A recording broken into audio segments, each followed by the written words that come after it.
Este programa es presentado por Factotal, una ayuda para hacer negocios. Muy bienvenidos. La igualdad es uno de los temas más importantes de discusión, no solamente en Chile, sino en el mundo. Ha sido objeto de intensos debates, hay argumentos económicos, filosóficos, sociológicos, a favor, en contra.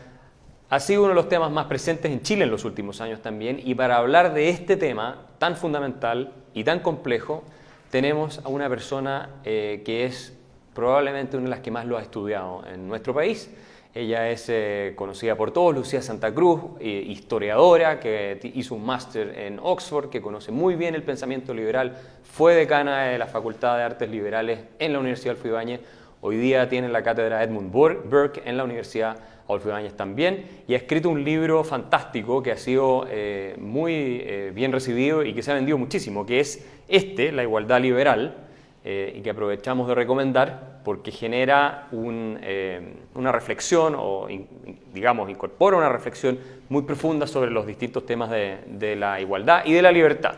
Así que, Lucía, muchas gracias aquí por esta conversación. Muchas gracias a ti, Axel, por convidarme. No, encantado. Y bueno, la igualdad liberal, partamos por lo más básico. ¿Cómo explicarías tú la igualdad liberal y si acaso existe otro tipo de igualdad? Porque... A ver, la igualdad liberal es la igualdad más ignorada y menos valorizada en la discusión pública sobre la igualdad. La igualdad liberal es una conquista gigantesca de la humanidad que se produce básicamente en el siglo XVIII con el pensamiento liberal. La gente no entiende que antes del surgimiento de las corrientes liberales, de la revolución democrática, etcétera, etcétera, las personas eran desiguales por ley, eran desiguales por estamentos. Cada sección de la sociedad tenía derechos y obligaciones diferentes entre sí. Se pertenecía a un estamento y del cual no se podía salir. En Francia, antes de la Revolución Francesa, existían 3 estamentos. La nobleza, con una serie de privilegios, entre los cuales estaba pagar muy pocos impuestos, tener derechos feudales sobre el resto de la población.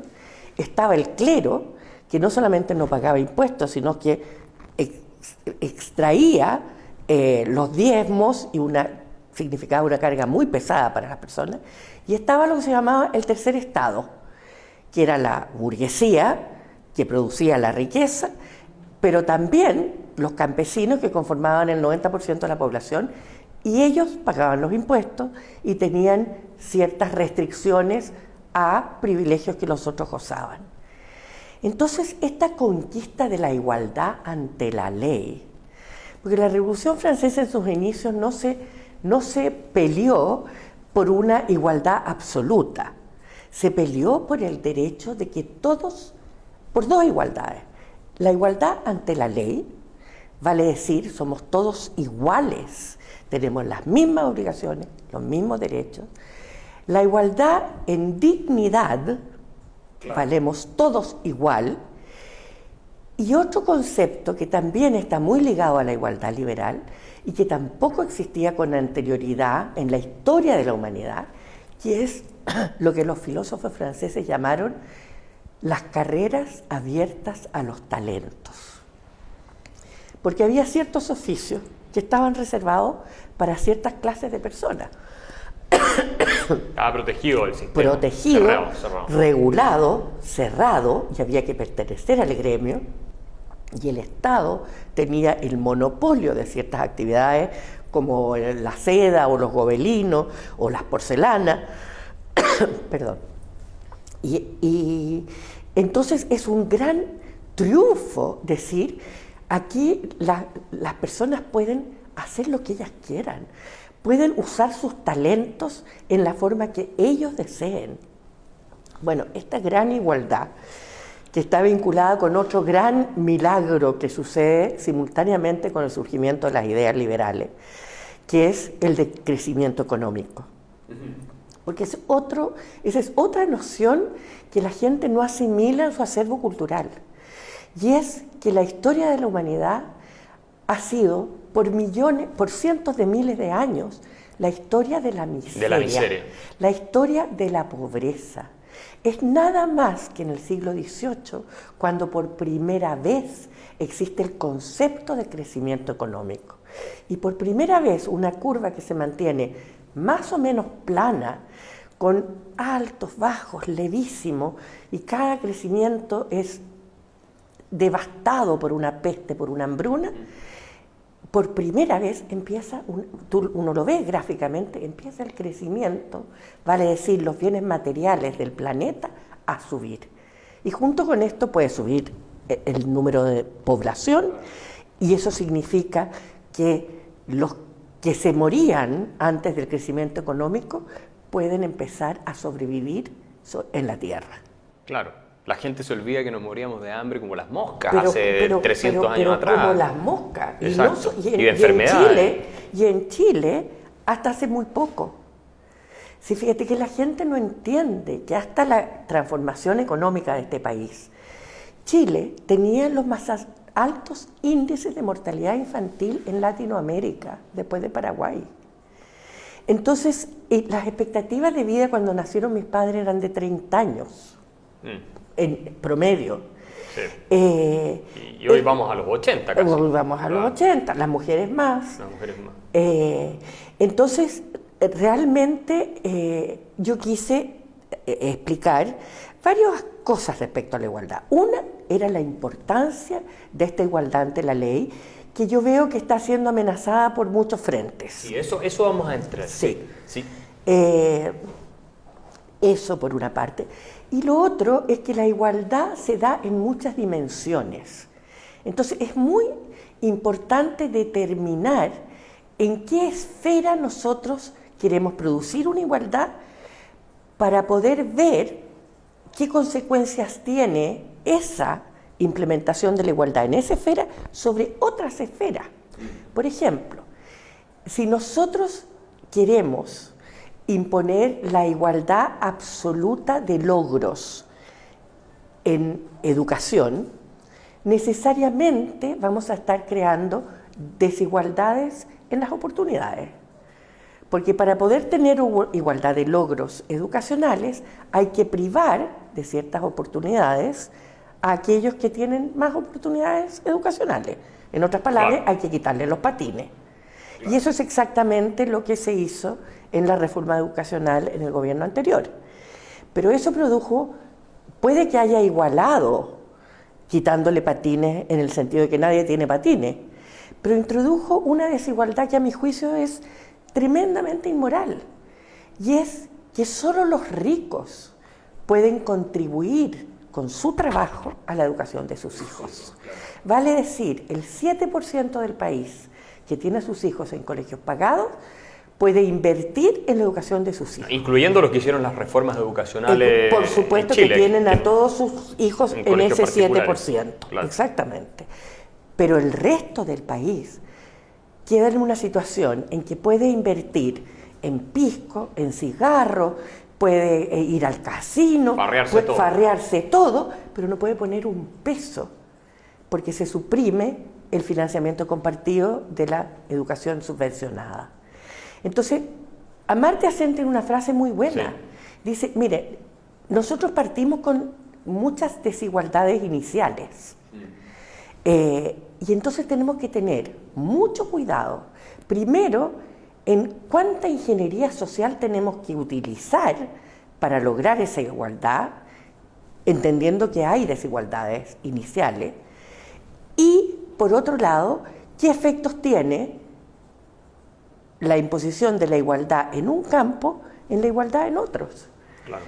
Por ejemplo, en el tema del feminismo.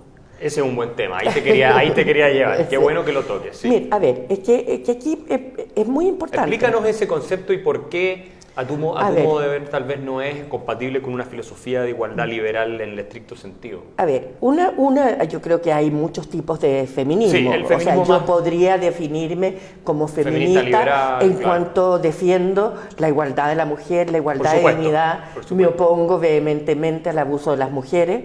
Considero que los hombres también los abusan, que no es nada más que un monopolio femenino, pero en fin, ese es un paréntesis.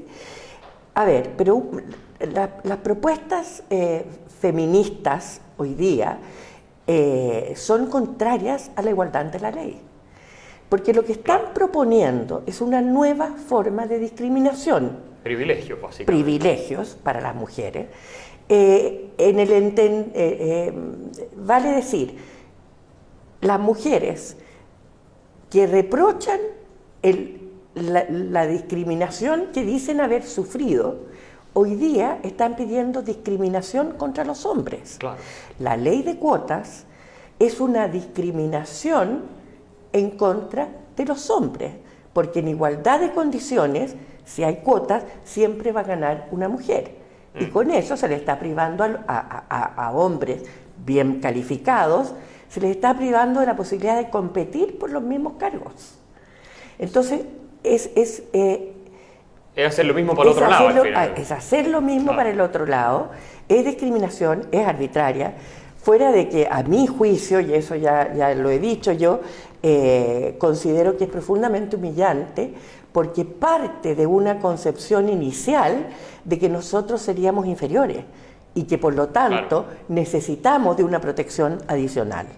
Y yo creo que si se parte de cualquier lucha feminista de la concepción de que las mujeres somos inferiores, nos vamos a demorar mucho más tiempo en tener mujeres potentes, poderosas, autónomas y bien sentadas en la vida. Claro, se parte de la base de que las mujeres son inferiores en el sentido de sus capacidades, de su potencial de llegar, ¿no es cierto?, a posiciones de liderazgo que claramente lo tienen, no cabe ninguna duda, pero al mismo tiempo la cuota parte de la base de que el hombre tiene menos dignidad porque se le está discriminando negativamente, es decir, se le está dejando fuera solo por ser hombre. Entonces, de alguna manera no se le aplica la misma regla que a la mujer. A la mujer se le da un privilegio, al hombre se le deja fuera por ser hombre, no por tener algún tema de que no es competente, sino simplemente porque nació hombre, te dejo fuera. Y eso es arbitrario, ¿verdad? Entonces, mira, hay una inmoralidad en toda esta cuestión. Y es muy contradictorio. Porque, por una parte del feminismo dice que no hay ninguna diferencia entre hombres y mujeres. Claro, somos de hecho, tabula rasa, iguales, somos iguales. O sea, de hecho sostienen que el género es socialmente construido enteramente. Entonces, que a las personas al nacer le asignan un género. Claro. Entonces, sin ninguna base biológica. Claro. Eso por una parte. Pero por otra, dicen, es que necesitamos que haya más mujeres. ¿Y por qué? ¿Y para qué? Si somos iguales y no tenemos capacidades distintas que aportar.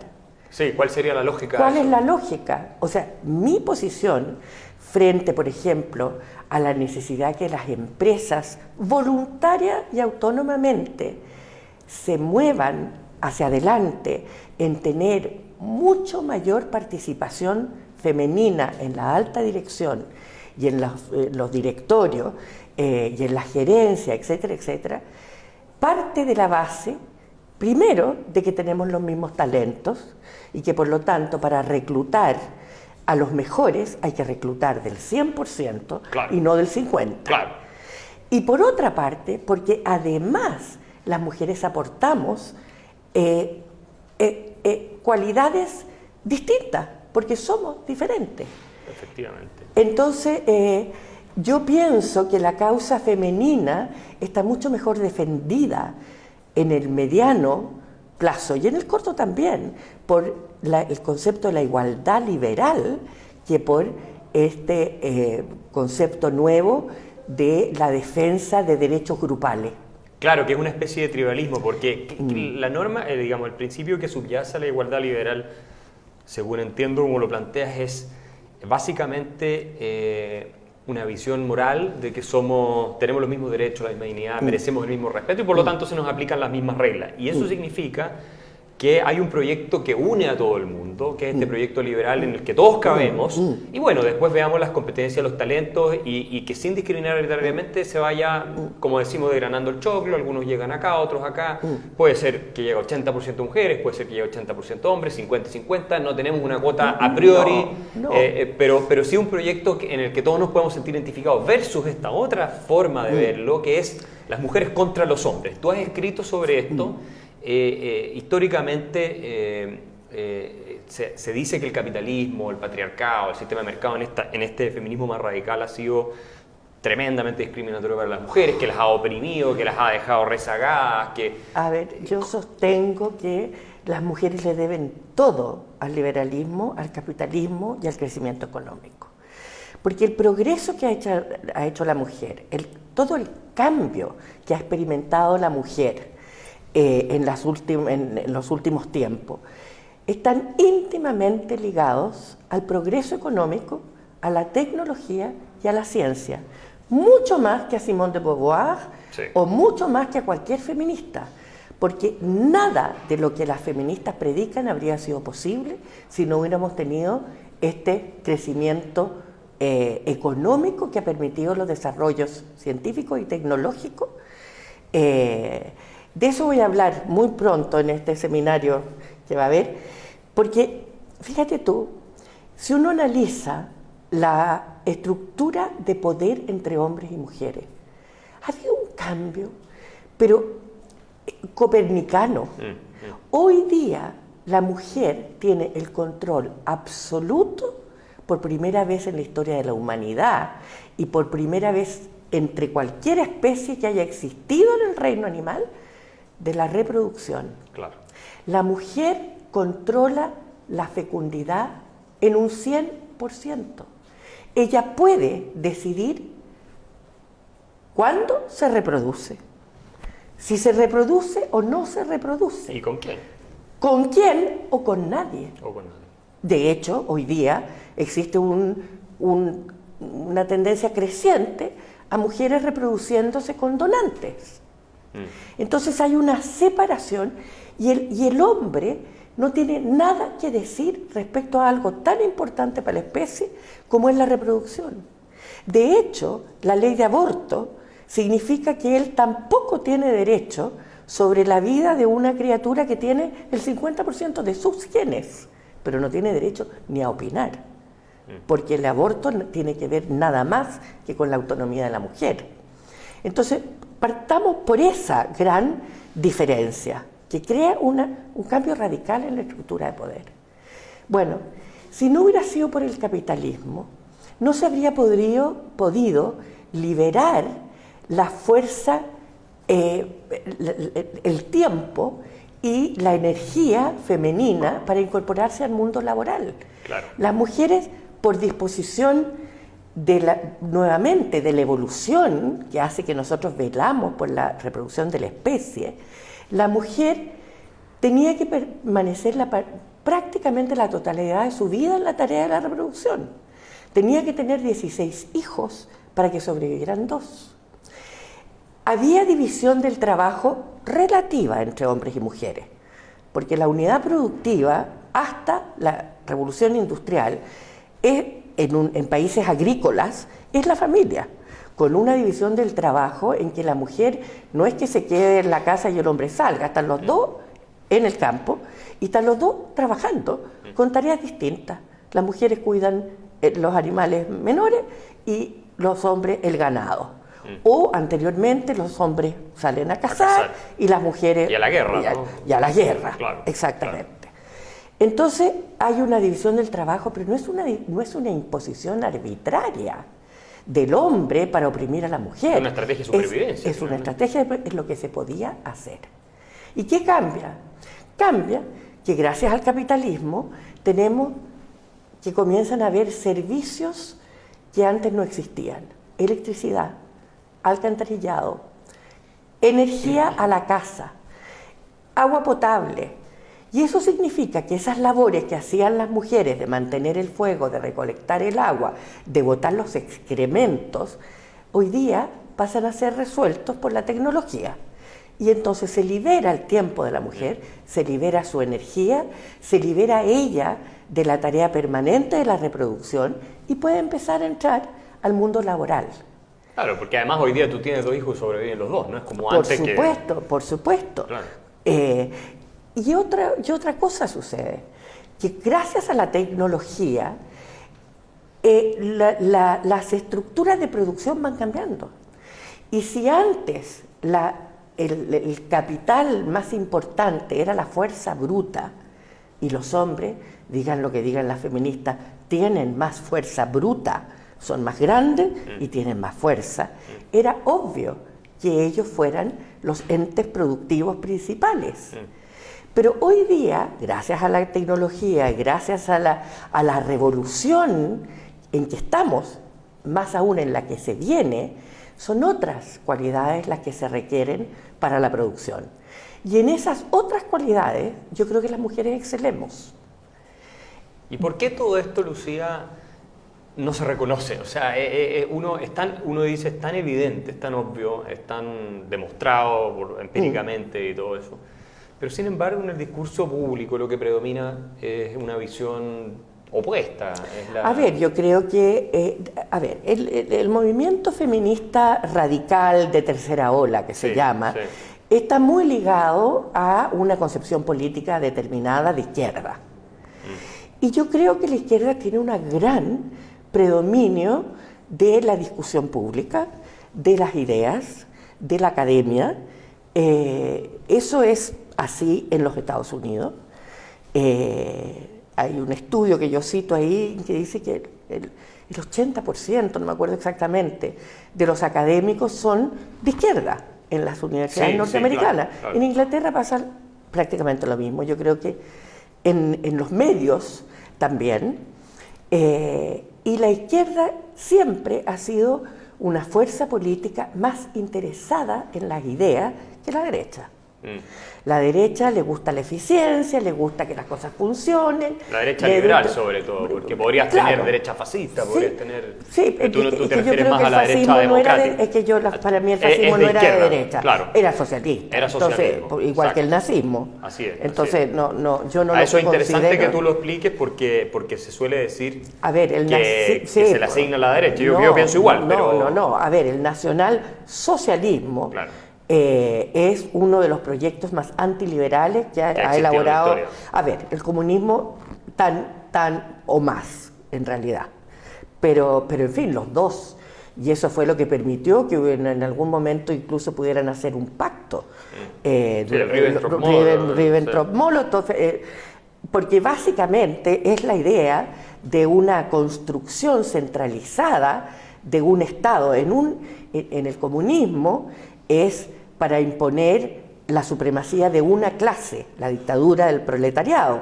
Y en el nazismo es la idea que a través del Estado también, en forma totalitaria, privando a las personas de libertad, se impusiera la primacía de una raza. Y en todo caso, todo eso debía hacerse con el control económico total. Absoluto. Y por eso que se define a sí mismo como socialismo. Y esta lógica tribal de conflicto que tienen estas filosofías colectivistas, si uno las quiere poner dentro de un paraguas, se ve también hoy día en estas olas más radicales de feminismo. Porque finalmente, claro, el nacionalsocialismo puso unas razas contra otras, el marxismo puso una clase social contra otra, y da la impresión que ahora esto se está llevando a otra lógica, que es la del hombre contra la mujer. Absolutamente. Las minorías versus las étnicas versus la mayoría, etcétera. Así es. ¿No? Yo hace mucho tiempo, para la conferencia de Beijing, escribí un artículo sobre la lucha de género como una nueva versión de la lucha de clase, porque es la aplicación de las mismas categorías, de nosotros, ellos, los poderosos, los oprimidos, los abusadores, los abusados. Entonces es muy peligroso.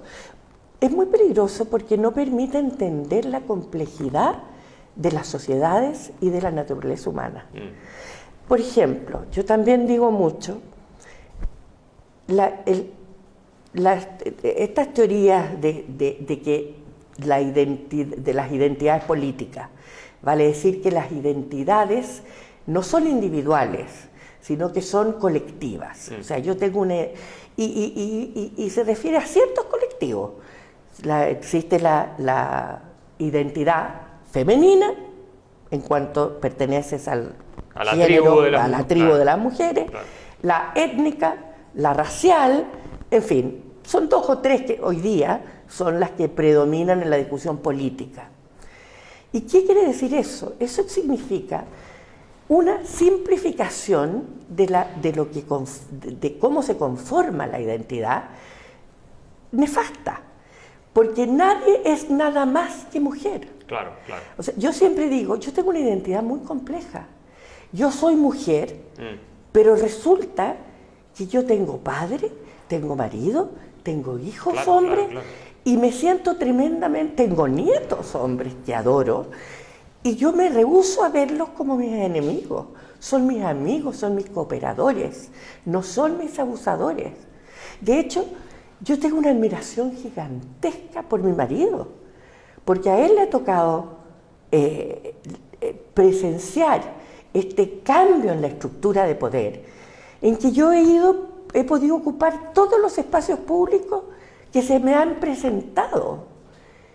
Y él no se ha sentido amenazado por eso, ha sido un apoyo increíble, y de hecho él me reprocha a mí que yo no le hago el mismo espacio doméstico, porque sigo queriendo controlar también a la tribu familiar. Claro. Pero ese es un problema mío ya, ese no es...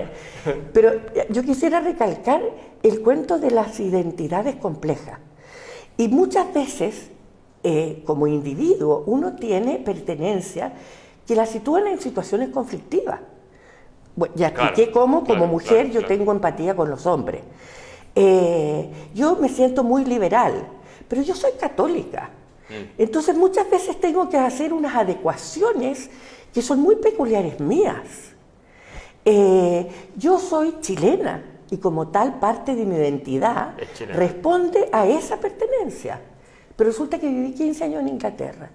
Y también tengo ciertos elementos que hacen que mi identidad no es la misma que las personas que no vivieron 15 años.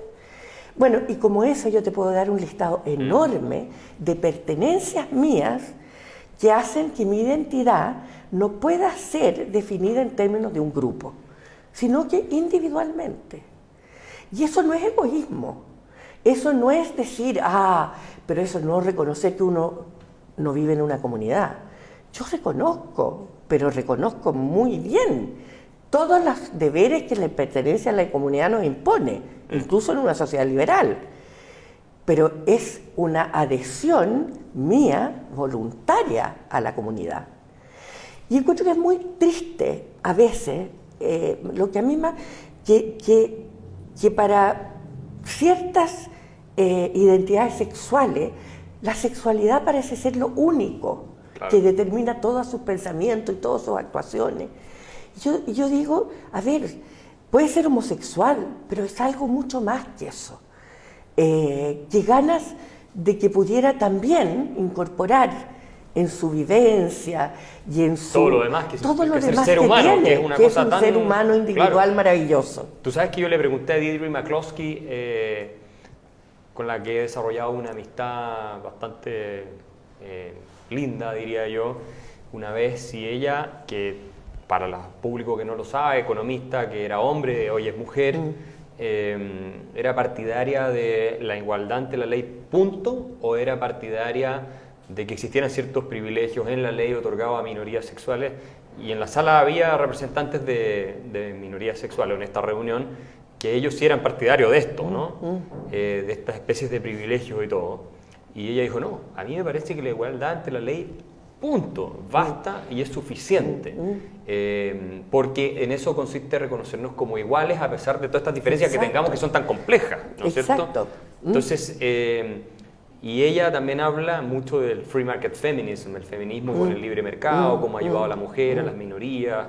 Todo eso es parte del acervo que nos une, en lugar de lo que dices tú, que es esta lógica que nos divide. Y a ti te responde, no te podría responder una feminista más de la línea de la tercera ola, te podría decir, pero que tú eres víctima de una falsa conciencia. Ah, por supuesto. ¿Viste que te dicen esas cosas? ¿Cómo Claro. contestas tú a eso? Porque te dicen A ver. que tú no te das cuenta, pero en el fondo tú eres una mujer oprimida, o tal vez tú eres una privilegiada porque eres blanca, no sé qué, pero todas estas otras mujeres son oprimidas, a pesar tal vez de estar felices en una vida familiar, sin haber querido hacer una gran carrera profesional, ser gerente de una empresa. Este argumento es muy común. Pero es exactamente el mismo común que ocupaba el marxismo. Cuando una persona trabajadora no era partidaria del comunismo, la argumentación era, es que todavía no ha tomado conciencia de clase. Y por lo tanto, como él no sabe lo que le conviene porque no tiene conciencia de clase, el Partido Comunista es el intérprete de sus verdaderos deseos e intereses. Claro.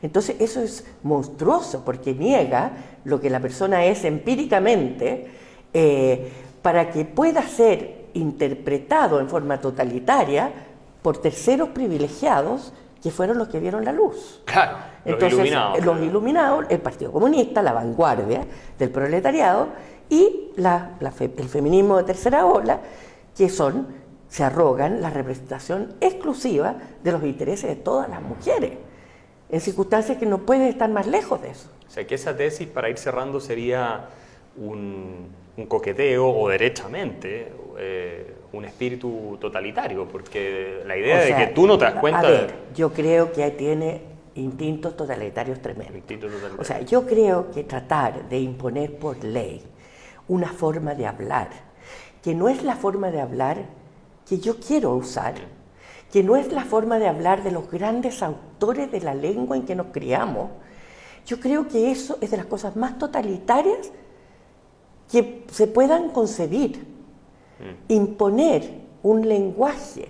Y por eso a mí me preocupa muchísimo lo que pasa en las universidades con este acuerdo de hacer una educación no sexista. Claro, porque yo no sé lo que quiere decir eso. No. Y lo que hemos visto se refiere casi exclusivamente al uso del lenguaje. Y para mí, cuando yo digo todos los chilenos, o alguien dice todos los chilenos, yo me siento incluida. Porque claro. Ese es el idioma español. Que por definición lo incluye. Por definición estamos incluidos, y me he sentido siempre incluida. El primer paso fue decir, no, hay que decir todos los chilenos y todas las chilenas para que se sientan incluidas. Pero ahora está prohibido cualquier cosa que sea binaria. Vale decir, cualquier cosa que diga que algo es femenino y algo es masculino, no puede existir. Porque es optativo y las personas pueden ser hombres o mujeres, en la mañana hombres, en la tarde mujeres. Van cambiando, fluido. Van cambiando, es fluido, todo es fluido, y entonces tenemos que hablar de todes. Bueno, eso para mí es totalitario. La imposición de un lenguaje por ley o por regulación dentro de una universidad me parece aberrante. Lo hicieron los sistemas totalitarios esto, de poner ciertos códigos de... Por supuesto, en el arte, lo que se podía escribir, lo que se podía pintar, etcétera. Pero no solamente eso. En Canadá, Trudeau ha impuesto por ley el uso obligatorio de ciertos pronombres. Impresionante eso. Es impresionante. Y para terminar, Lucía, última pregunta, ¿tú eres optimista o no respecto a la igualdad liberal, a nuestra filosofía que ha generado tanta prosperidad en términos económicos, sociales y de civilización en general? A ver, yo en general soy optimista, pero no en el sentido de que se pueda clavar la rueda de la fortuna. Yo sostengo que desde los griegos en adelante, por lo menos, la discusión política central ha sido ¿cuán libre puedo ser yo? ¿Cuánto me va a controlar la colectividad? Y la verdad es que la creación del individuo autónomo es moderna, es occidental, y en ese sentido es relativamente nueva, ha sido una conquista gradual. Y también en ese contexto lo veo como algo que no está garantizado, que es algo por lo cual yo lucho, de que haya un respeto por la libertad de las personas, porque para mi juicio la creación, la creatividad, la innovación, todo lo bueno que pueda haber en el arte, en la literatura, está dado por individuos libres. pero creo que la fuerza tribal de la colectividad es muy potente y que se trata de imponer. Y yo veo hoy día muchas instancias de muchas amenazas concretas a esta primacía de un individuo libre. Y lo veo en Estados Unidos, y lo veo en Europa, y ciertamente lo veo acá. Pero creo que los beneficios que ha traído la era moderna y los que vienen como resultado del progreso, de la revolución tecnológicas que se vienen, etcétera, son tan potentes que debería haber terreno para ser optimista. Esperemos que así sea, y con esa idea muy liberal, que es de que el futuro depende de nosotros, básicamente, que nada está escrito ni determinado. Así es. Vamos a cerrar la conversación. Muchas gracias, Muchas Lucía. gracias a ti, fascinante. Axel. Un gusto poder conversar contigo. La vamos a repetir en un tiempo más para ver cómo ha evolucionado todo. Eso. Estupendo. Muchísimas gracias, Lucía. Muchas gracias a ti, Axel. Gracias. Hasta la próxima. Hasta la próxima. Este programa es presentado por Factotal, una ayuda para hacer negocios.